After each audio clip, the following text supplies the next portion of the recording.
आपके पास टाइड का इतना ज़्यादा स्ट्रॉन्ग टाइड का इफेक्ट नहीं हो। रिवर बर्स्ट पे है, but then we see if it is possible that we try to take the drafts at the slack water times, isn't it? Slack water क्या है कि जब there is a tidal change is going to take place, so high water जो है खत्म हो गया, उसके बाद थोड़ा slack water होता है before the low water starts, and end of low water also before the change of tide takes place, so again you will find some slack waters, so भी precaution। सर कुछ जगह है जैसे जैसे China में है रिवर्स है sir, 4 not का 3-4 नॉट का करंट रहता ही है वहां पे। Exactly. So yes, very good. So if you know there is a strong current कि यार जिस टाइम ले रहे हैं, sometime you cannot wait 6 hours या 4 आवर्स की, अभी टाइट को थोड़ा कम होने दीजिए, वो भी किसी को आंसर करना मुश्किल हो जाएगा। कार को ख़त्म हुआ, चलो जी सर्वे। बट आपके पास फिर एक्यूरेसी में आपको पता रहेगा कि यार ड्राफ्ट में थोड़ी बहुत एरर हो सकती है because there is a strong tidal current is there. So you know that जब आप कैलकुलेट कर रहे हो तो आपको पता है कि थोड़ी बहुत एरर आ सकती है due to this tide. Otherwise we try to take precautions. Surveyors को भी है, आप उनसे भी बोल सकते हैं कि yes at this time there is a strong tidal stream, so he also knows कि भाई हमारी एक्यूरेसी कितनी सर है। यूजुअली तो फिर इसमें जैसे एक जो ड्राफ्ट सर्वे के पहले जो एक बार होता है ना, ट्रिमिंग के पहले हम लोग ड्राफ्ट सर्वे कर लेते हैं, तो उसका टाइमिंग हम लोग एडजस्ट कर सकते हैं करेक्ट करेक्ट। थोड़ा बहुत। यस, अगर आपको पता है कि there is a strong tide and there will be error, so basically क्या होता है, अगर आप देखिए भी हमारे जो शिप के फिगर्स हैं, they are also we always write the figures in protest. तो कभी मैच तो करेंगे नहीं, शोर फिगर शिप फिगर में फ़र्क रहेगा। तो बेसिकली अगर आप देखिए जो कार्गो फिगर्स हैं वो शोर टू शोर ही कैलकुलेट होती है। सो बीएल में भी वो शोर फिगर डालता है, रिसीवर साइड उसने कितना कार्गो रिसीव किया, they know the exact. But हमने अपनी तरफ से for both the theoretical purposes, examination purposes and ship पे देखने के लिए कि हाँ यार ये एरर हो सकती है। 100% तो एक्यूरेसी नहीं मिलेगी, एकदम 100% नहीं। पहले मैंने कहा कि 5.5%, हाफ a परसेंट की एरर दे से after taking all the precautions, तो थोड़ी सी ज़्यादा भी हो सकती है एरर। बट एनीवे अपनी तरफ से हमने जितनी एक्यूरेसी हम कर सकते हैं। नाउ यू नो कि यस टाइडल इफेक्ट भी हो सकता है, so you will try to take draft जितनी भी आप एक्यूरेसी से ले सकते हैं। अब हाई टेम्परेचर का आपने देखा, you may not have experienced. अब हाई टेम्परेचर क्या है? हाँ जी सर। सर ये जब टाइडल टाइडल करंट जब अगर मतलब टाइड अगर हाई है या लो है तो सर जहाज सर ऊपर नीचे मतलब होगा ठीक है टाइड की वजह से, लेकिन सर वो उससे ड्राफ्ट में क्या फर्क पड़ेगा? वो नो, तो मतलब पानी में तो उतना ही आएगा मतलब जितना जाना है। यस यस, टाइडल करंट में इफेक्ट ऑफ स्क्वैट जब आप पढ़ोगे कि yes when there is a strong tidal stream there is a squatting effect, वो अभी आप आई डोंट नो आपके इसमें है या फेज 2 में है या शिप हैंडलिंग में, कि even when ship is tied up alongside there is a strong tidal stream going, so उस वक्त भी शिप को स्क्वैटिंग का इफेक्ट रहता है। शी बेसिकली इधर सबमर्जेस, थोड़ा सा ज़्यादा समर्शन होता है even when okay ship sir. Tied up या। बाकी तो स्क्वैट आई थिंक आप सब फेमिलियर हो कि when ship is moving that time she is basically उसका ड्राफ्ट इंक्रीज हो जाता है ड्यू टू स्क्वैट। एंड यहाँ पे भी वही चीज़ है कि ship is basically stationary but there is a water flowing. अब सी में क्या होता है, water is stationary, ship is moving, या इजंट इट सिंपल लैंग्वेज में कि हम शिप में है कि ship is moving water is stationary. अब यहाँ पे भी वही चीज़ है कि ship is stationary water is moving, so there is a relative movement, isn't it? तो ये इफेक्ट आएगा ही आएगा। अब ये हाई हाई टेम्परेचर डेक, अभी मैंने कहा था अगर आप ग्रेट लेक्स गए हो वहाँ पे इसे थर्मल हॉगिंग कहते हैं, कि ऊपर तो आपकी डेक का टेम्परेचर गर्म है, ब्यूटीफुल सनशाइन, नीचे जो उनकी लेक्स हैं, ग्रेट लेक्स की जो लेक्स है उसका पानी एक्सट्रीमली ठंडा होता है, तो नीचे में जो आपकी हल है वो कॉन्ट्रैक्ट होती है, ऊपर से डेक जो है, सो वहाँ पे भी एक it is also an event, it is also one of the experiences. Tomorrow you going to load in the Great Lakes, तो आपने लोड किया 8 मीटर ड्राफ्ट पे, एंड जब तक आप लॉक गेट्स के पास आते हो तो आपका ड्राफ्ट जो है, आगे पीछे का ड्राफ्ट बेसिकली कम हो जाता है। So ship starts hogging, then draft increase हुआ, आप लॉक गेट पास ही नहीं कर सकते, 8 मीटर से 1 भी सेंटीमीटर ऊपर हुआ दे टाई अप द शिप, तो ये भी प्रॉब्लम है। So sometime this also happens, तो वहाँ पे भी ड्राफ्ट की एक्यूरेसी जो है इट विल वेरी। अभी से थोड़ा बढ़ भी गया हुआ है। Up to, but normally we have the means. We used to keep cooling the decks. We keep these sort of, जिसे कहते हैं ना, जैसे वो आपके रोज या स्प्रिंकल सिस्टम वो मॉनिटर्स रहते हैं, या वो हमने बनाया होता था सिस्टम की, डेक वाटर लगा के कीप कूलिंग द डेक्स। तो डेक्स गर्म हो रही हैं, वो थोड़ी ज़्यादा एक्सपेंड करेंगे, नीचे में कॉन्ट्रैक्शन होगी, there is a possibility of that ship hogging forward and aft draft increase हो जाता है। Errors can occur when reading and correcting the drafts. And final fully corrected 3/4 mean draft जो है should be within ±10 millimeter of the true mean draft. Errors calculation में भी हो सकती हैं. Main error to be avoided in this section is that the incorrectly positioning of LCF relative to L/2. अब यहाँ पे है कि yes, mostly आज के जो आपका stability data है वहाँ पे LCF को they are given the distance from the aft perpendicular. But older ships में sometime LCF का distance mid ship से दिया होता था, कहीं कहीं प्लस माइनस लिखा होता। तो ये चीज़ आपने स्टडी करनी है कि आपका जो LCF है इस पर्टिकुलर्स में LCF का डिस्टेंस कहाँ से दिया है, is it from the aft perpendicular और is it from the midship. तो वो थोड़ा सा आपको केयरफुल रहना है। ये नहीं कि वी आर एज्यूमिंग कि हाँ यार LCF तो आफ्ट परपेंडिकुलर से ही होता है, इस शिप पे भी वैसा ही होगा। Country to country it varies, but I think now it is becoming standardized that LCF is given from the aft perpendicular. Error of water density. Ensure average sample. Alternately, average of the number of water samples are obtained and correct density is taken. Sounding of tanks. Leaving aside documented tables which may not be accurate. The way of avoiding the main error in this section is of the survey is by ensuring the best possible that all volume of liquids ballast on board are both correctly quantified and attributed with correct densities. अब ये भी है, अब example कीजिए, आपको ballast tank में आपका कहाँ का पानी है, रिवर वाटर है, उसकी डेंसिटी हो सकता है थोड़ी कम हो, फ्रेश वाटर तो उसकी एक्यूरेटली अंदर डेंसिटी है, नेचुरली उसका वेट भी वेरी करेगा। तो वहाँ पे भी दिस इज व्हाट समटाइम आपने देखा होगा Japan and all that used to go, तो सर्वेयर यूज्ड टू टेक, क्या भी जो आपका बैलास्ट वाटर है उसका छोटी सी उन्होंने कैन रखा होता था विद द रोप, कि भाई उसकी भी डेंसिटी चेक करेंगे। तो these are means are tried to be more accurate, that's all. Cumulative errors, these factors particularly when applied to ballast water undoubtedly contribute to the largest number of degree of errors likely to be encountered in the draft survey. And bearing these reservations, a well conducted draft survey under reasonable conditions capable of accuracy up to ±0.5%. So आपके मन में confidence भी होना चाहिए कि हम पहले से नहीं है कि यार ये एक्यूरेट नहीं है। I will try all these precautions and we will try to come to the maximum possible accuracy with this 0.5% is nothing.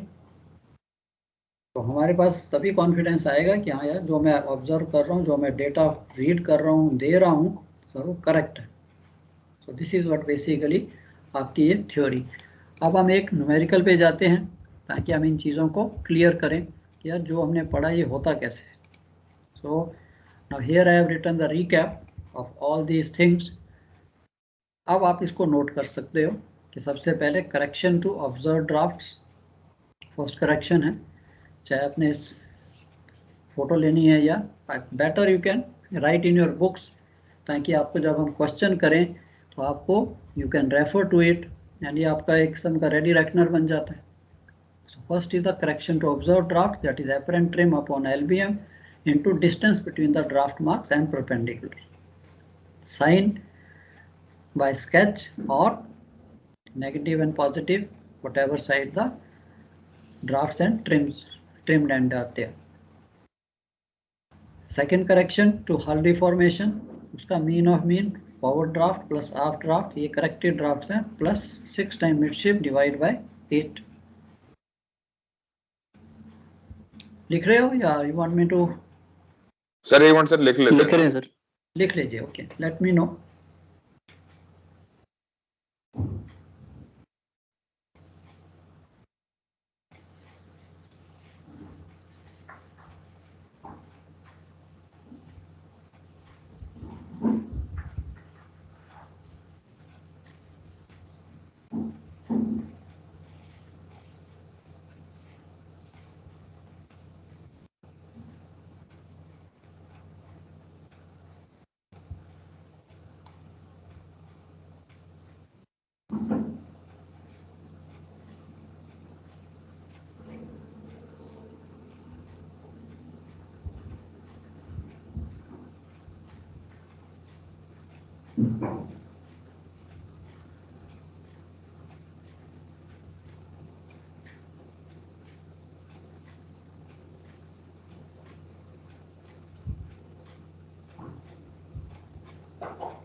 करूँ बच्चे, नेक्स्ट करूँ?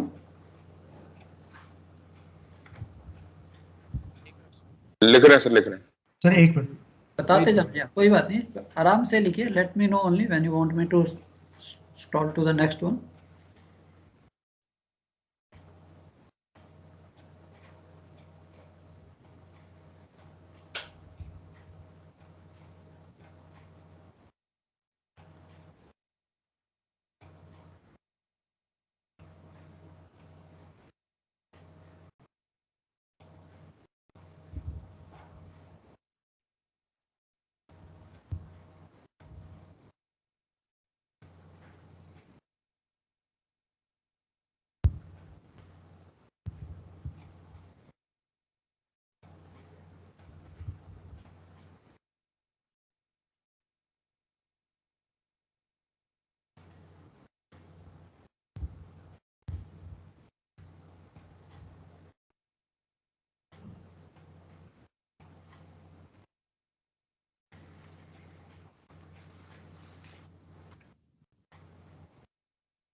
नंबर 4 है, ये मीन ऑफ मीन ड्राफ्ट होगा ना सर? मीन ऑफ मीन जो लिखा है।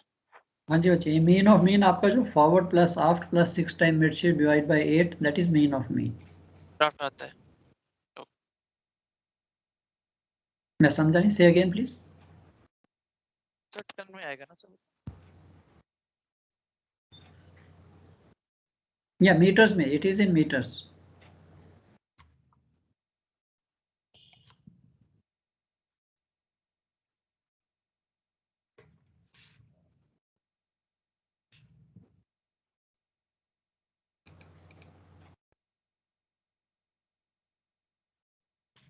सर थोड़ा नीचे कर दीजिए सर। वापस ऊपर करूं या नीचे? नीचे सर नीचे नीचे सर। नीचे। ओके।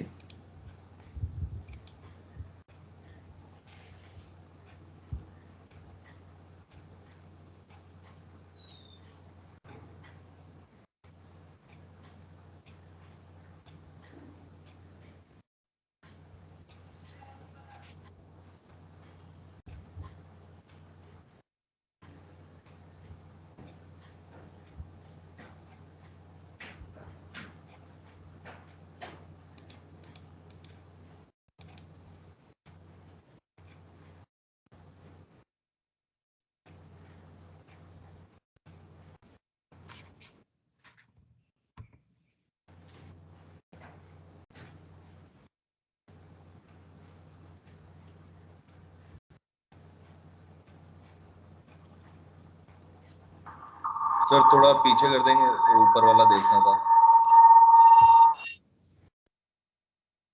और पीछे बचे? यस सर, बस थोड़ा सा ही। बस बस, थैंक यू सर। कहाँ तक? और पीछे? नहीं सर, डन हो गया, थैंक यू। नहीं सर, ज्यादा पीछे हो गया सर। ओके। नंबर 6।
सर ये D1 और D2 ऑब्जर्व मिडशिप ड्राफ्ट को 50 सेंटीमीटर माइनस करके तो आएंगे वो।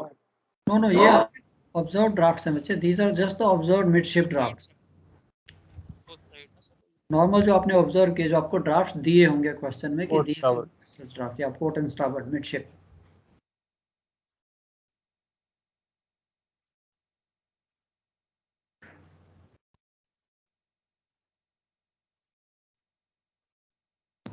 सर जो टीपीसी 1 है, जो ऑब्जर्व ड्राफ्ट पे जो चेक हाइड्रोस्टैटिक टेबल से जो टीपीसी रहेगा वही है ना?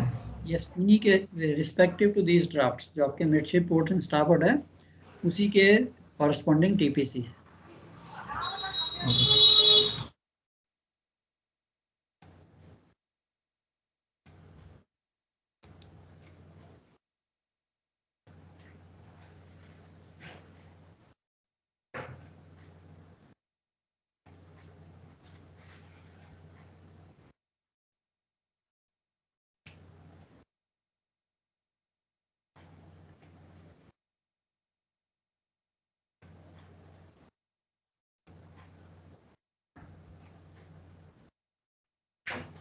सर ये कोई सीक्वेंस भी याद करने का कोई तरीका है क्या सर? बड़ी लंबी सीक्वेंस हो जाएगी करते करते। ओ नहीं नहीं, कोई बात, आप एक बार देखिए, हम न्यूमेरिकल पे आएंगे, आप 2 न्यूमेरिकल के बाद ये सब रट जाएगा, डोंट वरी। अच्छा सर, ठीक है सर।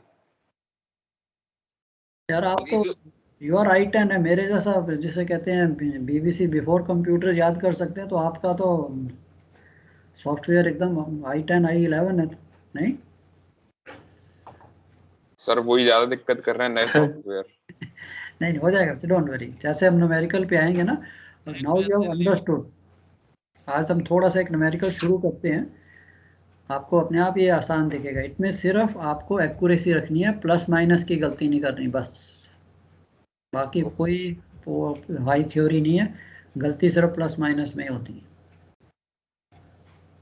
सर ये जो सेकंड ट्रिम करेक्शन लगानी है, हाँ जी, फर्स्ट ट्रिम करेक्शन के बाद जो ड्राफ्ट आएगा उस पर लगेगी ना सर?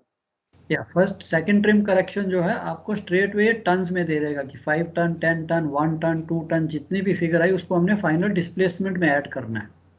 नहीं सर, जो ये ड्राफ्ट है ना 50 centimetre above yes, of corrected, जो फर्स्ट ट्रिम करेक्शन के बाद ड्राफ्ट आएगा।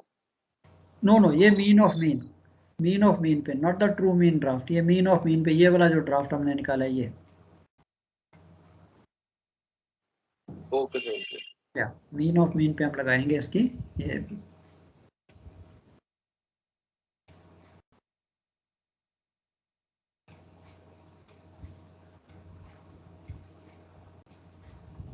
करेक्टेड मीन ड्राफ्ट जो है।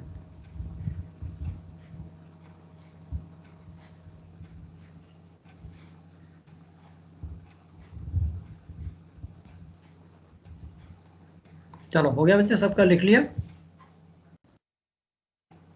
Yes sir. चलो एक न्यूमेरिकल पे चलें। Sir 1 minute sir, 1 minute. Okay,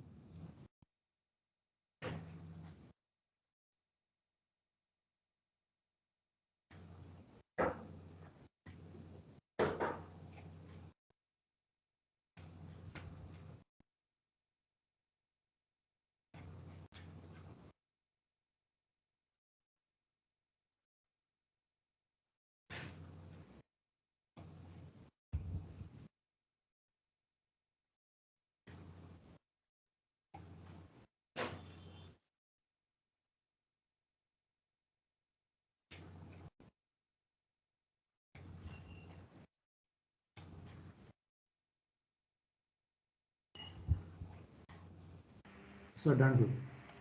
चलो now I'll show you, this is the question. In ship arrived port with drafts 8.65, 8.89, 8.81. Dock water density 1000 or 1.018. Weights on board: heavy oil, fresh water, lube oil, unpumpable ballast 45 ton is given. यहाँ पे आपको constant and stores की value भी दी है 150 ton. Draft marks की location आपको दी है, calculate the quantity of cargo. Question को लिख लीजिए, then I will show you how we go about.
Sir ये 45 टन जो अनपम्पेबल बलास्ट दिया है और जो अलग से कांस्टेंट दिया है, बात तो सर वही हो गई ना एक तरीके से 45 प्लस 150।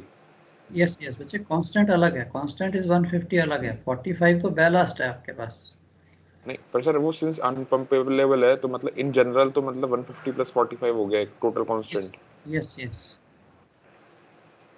क्योंकि हम शिप पे जब कैलकुलेट करेंगे हमको पता नहीं चलेगा ना कि अनपम्पेबल कैसे निकल, अनपम्पेबल अलग से तो निकाल नहीं सकते। No no, with sounding we will see. जैसे हम साउंडिंग लेंगे, ऑफ कोर्स जब हम साउंडिंग लेते हैं 1 सेंटीमीटर 2 सेंटीमीटर किसी टैंक में मिलती है, एंड आपकी ओके सर। कैलिब्रेशन टेबल आपको दिखा देगा 2 सेंटीमीटर में 5 टन। सो 10 अच्छा टन वैसे। है, 10 टन टैंक्स हैं मेरे पास, तो 50 हम्म। तो वही हो गया बैलास्ट। ठीक है सर। चलो लिख लिया सबने। So first we will correct for जी द सर। ड्राफ्ट। हाँ जी, क्वेश्चन लिख लिया बच्चे सबने? Yes sir. Yeah yes sir. हाँ जी, पहले तो ड्राफ्ट्स को करेक्ट कीजिए। आपके फॉरवर्ड आफ्ट मिडशिप ड्राफ्ट दिए हैं। So you got a apparent trim of 0.24। सो आपके पास एपरेंट ट्रिम है, एलबीपी आपके पास दी हुई है, एंड सिमिलरली एलबीएम आप कैलकुलेट करेंगे सबसे पहले, length between the draft marks. So आपकी एलबीपी इनशिप की 143.16 माइनस आपके जो फॉरवर्ड ड्राफ्ट्स हैं 2 metres and aft drafts 4 metres, तो -2 -4, तो आपका length between the draft marks 137.16 आ गई।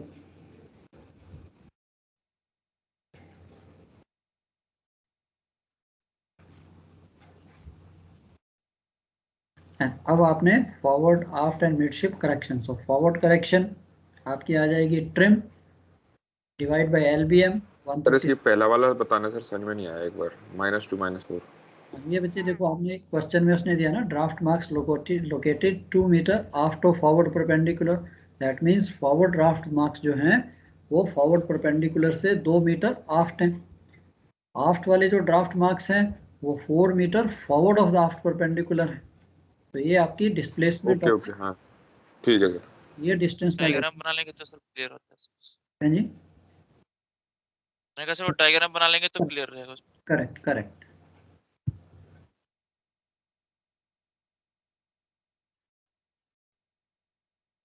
ट्राई कीजिए, आपके सामने फर्स्ट अपने आप ट्राई कीजिए। आपको कुछ डाउट आता है, आपके सामने मैंने लिखा है forward correction, aft correction, midship correction, and then we correct the drafts. Observe draft है उनको ये करेक्शन लगाएंगे। पहले अपने आप देखिए, माइनस होगी प्लस होगी,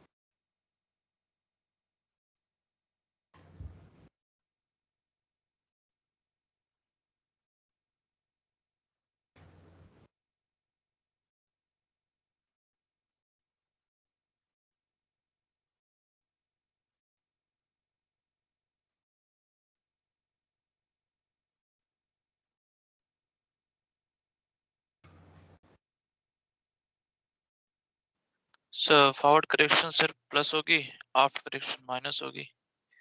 फॉरवर्ड करेक्शन प्लस होगी। वो कहता है ड्राफ्ट मार्क्स माइनस होगी सर, उसके पीछे है सर। माइनस होगी sir forward. Correct. Forward minus होगी सर। या सो आपने क्या करना है, एक चीज याद रखनी है कि मेरे को ड्राफ्ट मार्क्स पे दिया है और परपेंडिकुलर पे निकालना है। अब परपेंडिकुलर कहाँ, परपेंडिकुलर तो एक जगह, ड्राफ्ट मार्क्स कहाँ पे हैं, आगे हैं या पीछे हैं? पीछे। So forward correction minus, aft correction plus.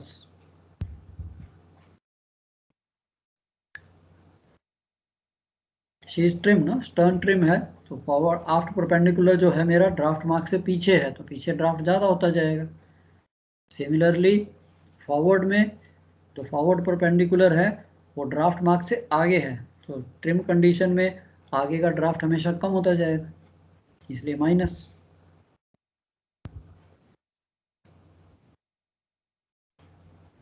Same way midship plus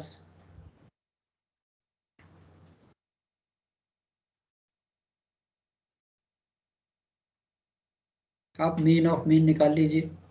Forward plus aft plus 6 times midship divide by 8 will give you mean of mean. जरा बताइए कितना है.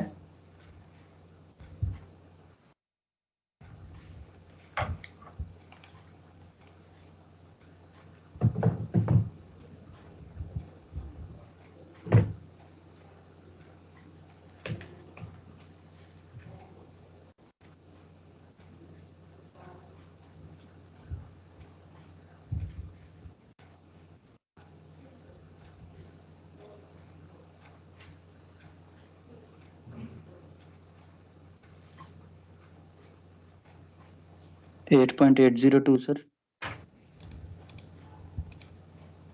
Very good.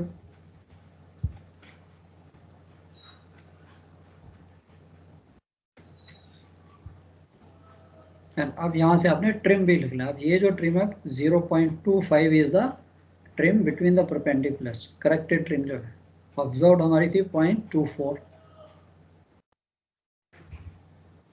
अब next is the first trim correction.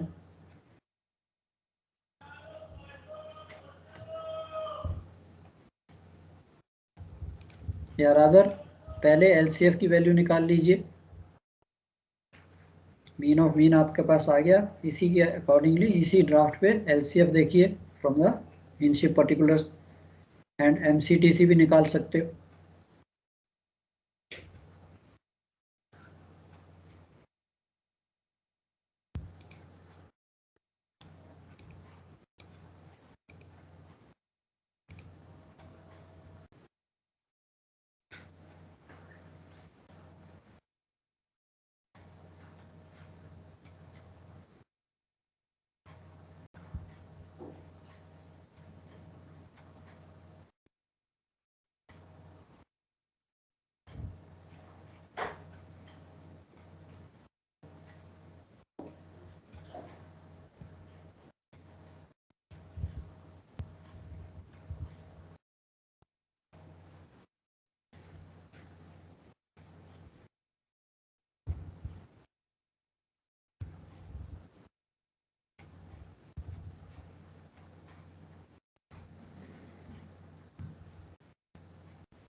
Sir ये एमसीटीसी for draft में 0.5 क्यों add किया है?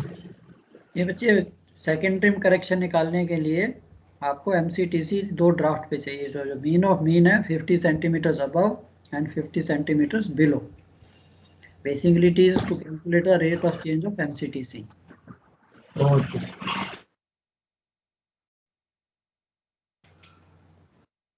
सर ये नंबरिंग सर 12 के बाद 15 क्यों कर दिया सर आपने? वो अच्छा कर दूंगा, ठीक कर दूंगा. Okay okay sir. बीच में मैं चेंज करता रहता हूँ ना, कई लाइन ऐड की. कभी जैसे कुछ डाउट आया तो फिर उसको मैं फिर ऐड करता हूँ कि नहीं यार.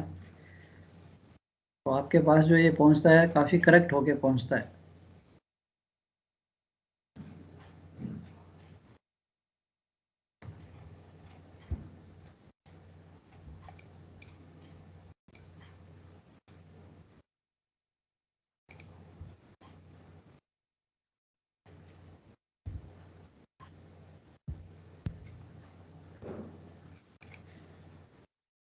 This LCF at mean of mean graph we should find from the stability table, so LCF, yes, of course, for the mean of mean for 8.82.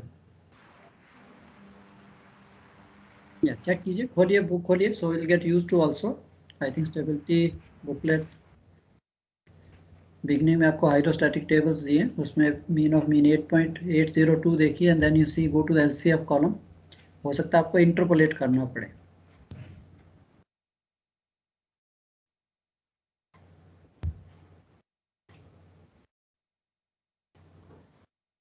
I hope all of you have the Inship particulars with you, no?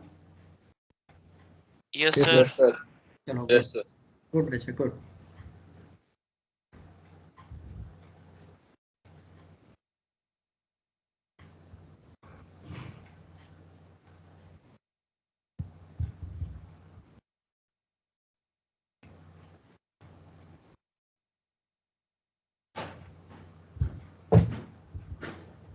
So anybody got first trim correction कितनी आई? So decimal 003. Okay, very good. अब आप इसको whether is to be added or subtracted, add होगी या subtract होगी? Add होगी sir, add positive. Yeah, very good. अब यहाँ पे था कि आपका LBP/2 is 71.58 minus 69.91, यहीं से मेरे को दिख जाता है पॉजिटिव है. So 0.25 into 1.67 divided by this gives me 0.003. अब आपका ट्रू मीन ड्राफ्ट है वो आ गया 8.802 प्लस 0.003 8.805. इसके लिए आप डिस्प्लेसमेंट निकाल लीजिए. तो ये आपका करेक्ट हाइड्रोस्टैटिक ड्राफ्ट है. And now I can see the displacement from the particulars corresponding to 8.805. Sir, one doubt, sir. So for the CTC for draft, for that, from where did we get that 0.5, 8.802 plus 0.5? या ये बच्चे आपके पास draft आ गया ना, mean of mean draft आ गया 8.802. उस पे आप 50 सेंटीमीटर ऐड कीजिए और 50 सेंटीमीटर इसी में से सब्ट्रैक्ट कीजिए. So this is just to calculate the rate of change of MCTC for 1 meter. For every problem, this 0.5 will remain same? Same, yes, yes. Okay, sir. Yeah.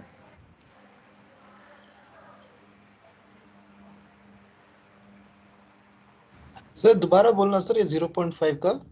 ये बच्चे आपका जो मीन ऑफ मीन ड्राफ्ट आपने निकाला है, forward draft plus half draft plus 6 time midship divide by 8.802 आया. इसी में मैंने 50 सेंटीमीटर ऐड करना है, दैट इज 8.8 प्लस 0.5 एंड इसी ड्राफ्ट में से 8.802 माइनस 0.5. वो जो दो ड्राफ्ट आएंगे उन दो ड्राफ्ट्स के कॉरस्पॉन्डिंग में MCTC देखूंगा टेबल्स में से. ये सेम रहेंगे, ये हर क्वेश्चन में सेम, इसमें ये नहीं कि किसी हर क्वेश्चन में सेम है. This is basically the rate of change of MCTC for 1 metre. Okay sir. Yeah चलो, अब आपकी डिस्प्लेसमेंट आ गई. Now you got the correct displacement. Second trim correction निकालिए, कितनी आई?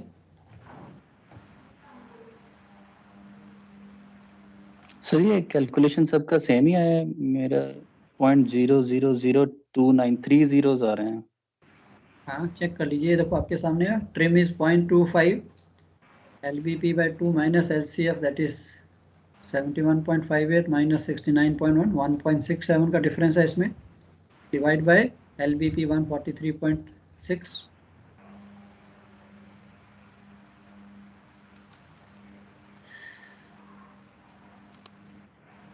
जीरो 0.0029 आया हुआ है. हाँ उसको 0.3 कर सकते हैं. 003 0029163 को आपने 003 कर दिया.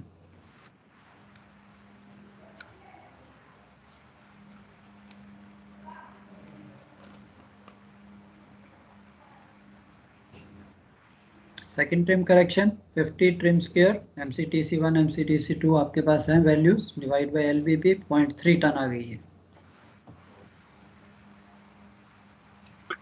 Yes sir, यही आ रही है. चलो करेक्ट. नेक्स्ट आपकी लिस्ट करेक्शन नील, बिकॉज आपको एक ही ड्राफ्ट दिए. सो शिप इज एब्सोल्युटली, इसे कहते हैं upright. So we can write, you can show the step that list correction is nil. अब मेरे पास करेक्टेड डिस्प्लेसमेंट आ गई 18577.2 प्लस 3. प्लस 3 कौन सा? 0.3 रादर प्लस 0.3, ये जो सेकेंड ट्रिम करेक्शन थी. So this is the corrected displacement आपका शिप इन सॉल्ट वाटर. अब displacement in 1.025 simple into 1.025 divide by 1.025. This is the displacement in आपकी डॉक वाटर में आ गई.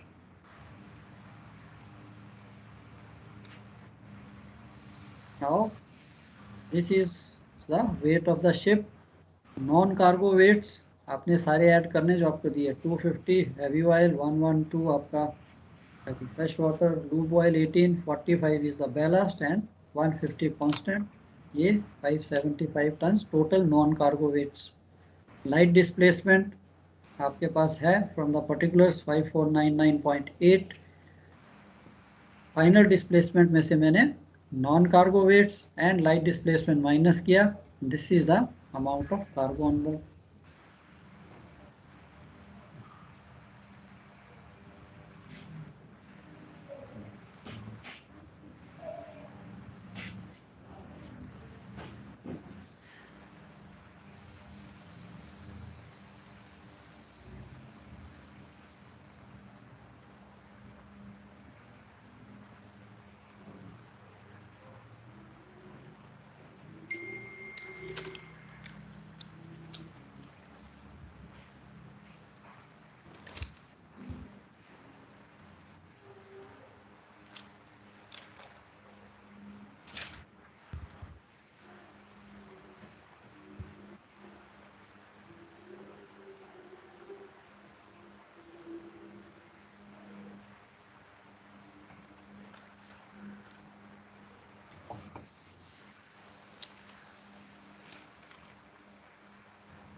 एक मिनट से थोड़ा ऊपर करना सर.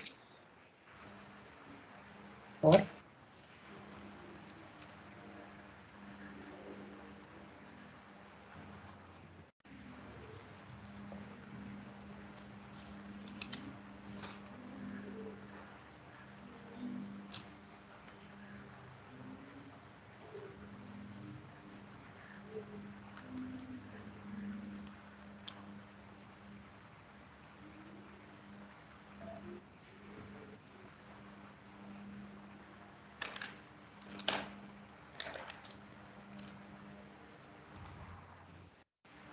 चलो I hope clear everyone. Any doubt? तो नीचे करना सर एक बार.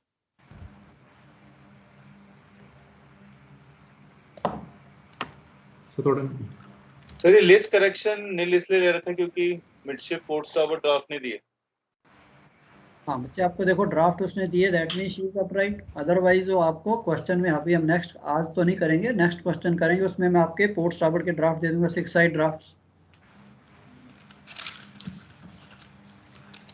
ठीक है 6 साइड ड्राफ्ट्स आए अगर वो डिफरेंट हैं ऑफ कोर्स तभी आपको क्वेश्चन में 6 साइड ड्राफ्ट दिए जाएंगे if the drafts are different.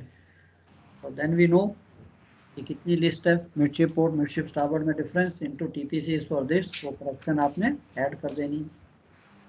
Don't worry we will do that. फिर आप समझ जाओगे.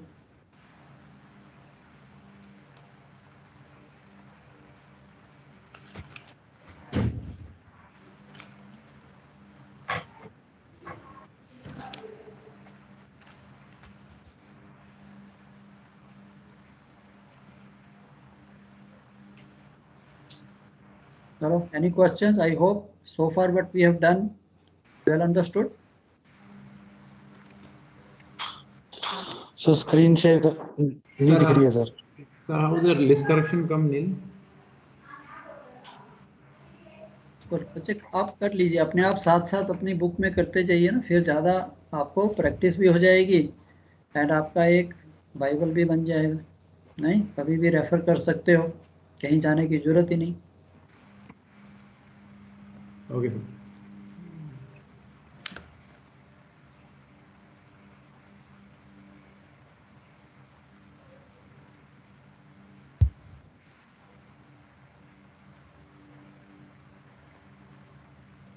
सर ये जो MCTC यूज किया है हम लोगों ने, ये सर हम सॉल्ट वाटर का यूज करेंगे सर यहाँ पे? यस यस जो आपको पर्टिकुलर्स में दिया हुआ है, बिकॉज फाइनली हम इसके अकॉर्डिंग निकालेंगे तो हम डिस्प्लेसमेंट को चेंज कर रहे हैं डॉक वाटर में जाके। बट ये सर हम सारी उस एमसीटीसी को, this is the salt water MCTC sir है तो, करेक्ट हम उसको चेंज नहीं करेंगे। वो क्योंकि जस्ट बट हम तो सर हम तो डॉक वाटर में हैं सर। कोई बात नहीं, उसमें नहीं फर्क पड़ेगा, बिकॉज फाइनली जब हमारे पास, अब हमने किया क्या, हमने डिस्प्लेसमेंट निकाली है फॉर 8 पॉइंट, ये सॉल्ट वाटर की डिस्प्लेसमेंट, लाइन नंबर 18, हाँ सर। Isn't it? तो इसलिए हम सॉल्ट ओके, वाटर की डिस्प्लेसमेंट निकाल अच्छा रहे हैं। पूरी कैलकुलेशन हम सॉल्ट वाटर में ही करेंगे, लास्ट में से चेंज करेंगे बस। करेक्ट।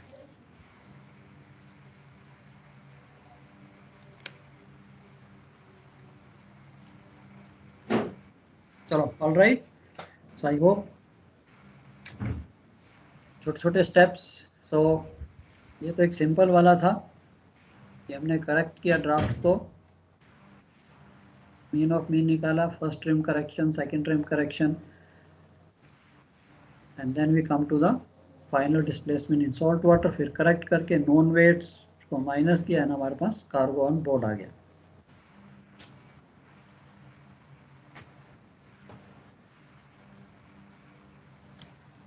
चलो, वी विल कंटिन्यू टुमारो।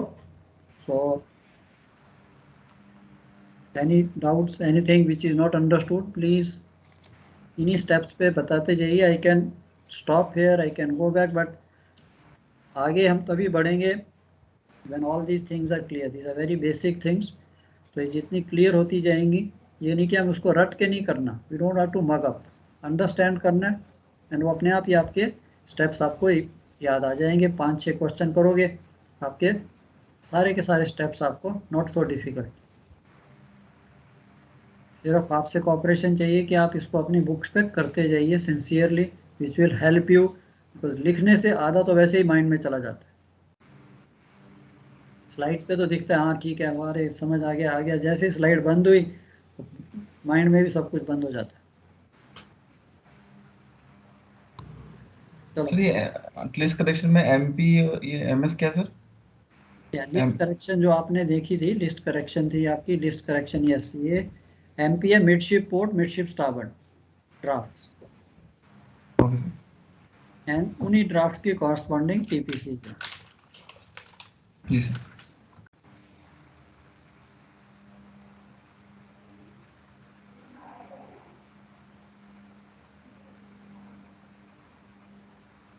चलो ठीक है, call it a day for today.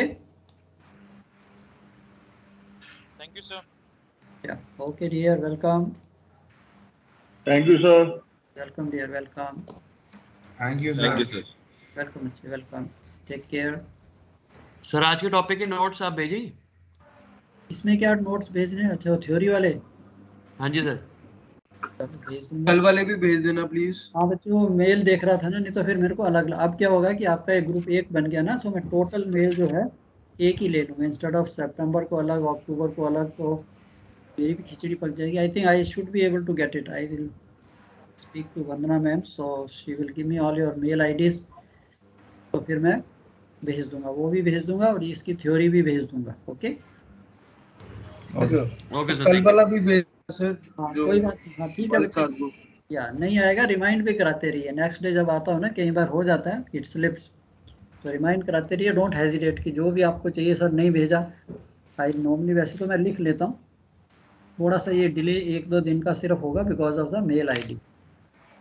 Don't worry, I think देखता हूँ आज शाम को बैठ के, नहीं तो कहीं ना कहीं से आपकी कॉपी कर लूँगा। वैसे तो आ जाएगी आपकी एक लिस्ट, आ गई, फिर मेरा काम आसान हो जाता है। No problem sir. Yeah okay dear, bye bye.